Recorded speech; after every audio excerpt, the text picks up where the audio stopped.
साथ उनके भेष में, उनके जैसा उठन बैठन, खान पकान, जैसा सौन, वैसा ही उनको भी धारण करना था। तो क्या करते? आ तो गए हैं जमीन पर, लेकिन शंकर भगवान ने पार्वती जी से कहा कि देखो पार्वती, हम जमीन में तो आ गए हैं, धरती पर आ गए हैं, पर अभी हमें खाने पीने की भी कुछ आवश्यकता होगी, और भी कुछ ऐसे काम जो कि हमें धरती पर करने हैं। तो उसके लिए हमारे पास तो कुछ रहने वहने के लिए है नहीं है, ना कुछ खाने पकाने के लिए है, हमारे पास कुछ है ही नहीं है। जो इंसान करता है वो हमारे पास नहीं है। तो ऐसा करो मैया पार्वती, आप एक किसी चीज का प्रबंध करो जिसपे कि हम खाना बना सकें, कोई चूल्हा चौका कहीं जो कुछ भी है। तो मैं जाके सामान ले आता हूं, मैं राशन पानी का सामान खरीद के ले आता हूं, और आप उसके बनाने का इंतजाम के लिए आपको कुछ करना पड़ेगा। माता पार्वती ने कहा ये तो बिल्कुल सही बात है, खाना पीना तो कुछ है ही है, और इंसान जैसे रहता है वैसे ही हमको इस धरती पर रहना पड़ेगा। तो चलो भोलेनाथ जी चल पड़े अपने राशन पानी की तलाश में कि मैं तो राशन पानी लाऊंगा, और मैया पार्वती को उन्होंने काम दे दिया कि वो राशन को पकाने के लिए कोई इंतजाम करेगी।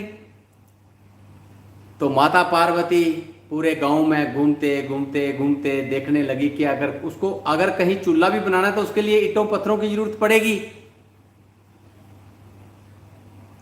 तो माता पार्वती ने देखा जहां घर मकान गिर रहे हैं, दीवारें टूटी फूटी हैं, कुछ ईंटें बिखरी पड़ी हैं, जैसे तैसे सामान इधर उधर पड़ा है। फिर आगे और आगे गए तो वहां कुछ कोठियां, बहुत अच्छे अच्छे मकान, लाइटें लगी हुई, टाइलें, और एक क्लास उन्होंने महल बनाए हुए हैं। अभी माता पार्वती को चाहिए थी ईंटें। तो माता पार्वती का मन कभी माना ही नहीं कि मैं किसी नए मकान को छेड़ूं।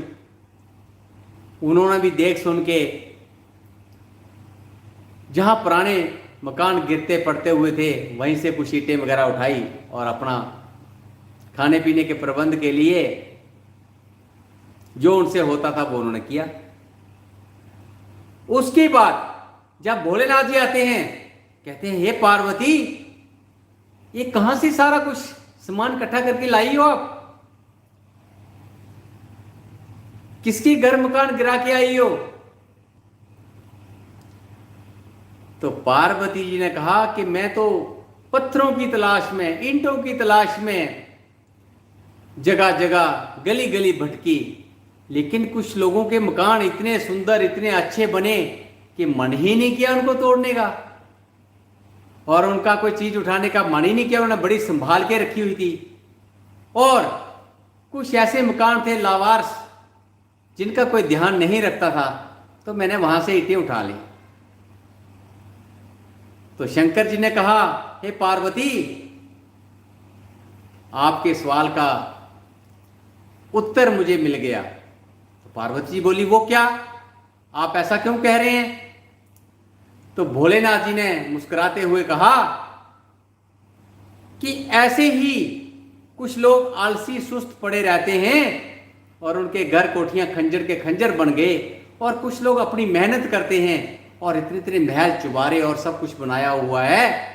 तो जो अच्छा बना रहा है और बनाता जा रहा है और बनाई जा रहा है, और जो आलसी लोग हैं कुछ नहीं करते हैं। तो वैसे ही देखो, आपने भी जाके अच्छे घर को आपने भी नहीं तोड़ा है, आप अच्छे की सिफ्त करके अच्छे को और अच्छा बनने दिया, और जिनके गिर रहे थे आपने उनसे भी 4 ईंटें उठा के लाए। है ना सवाल का जवाब?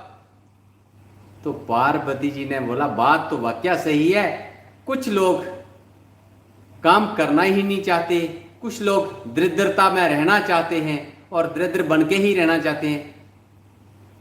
तो उसके लिए तो ये बहुत बुरी बात है। तब पार्वती जी ने जाके समझा कि ये सब फल कर्मों के हैं, जो जैसा कर्म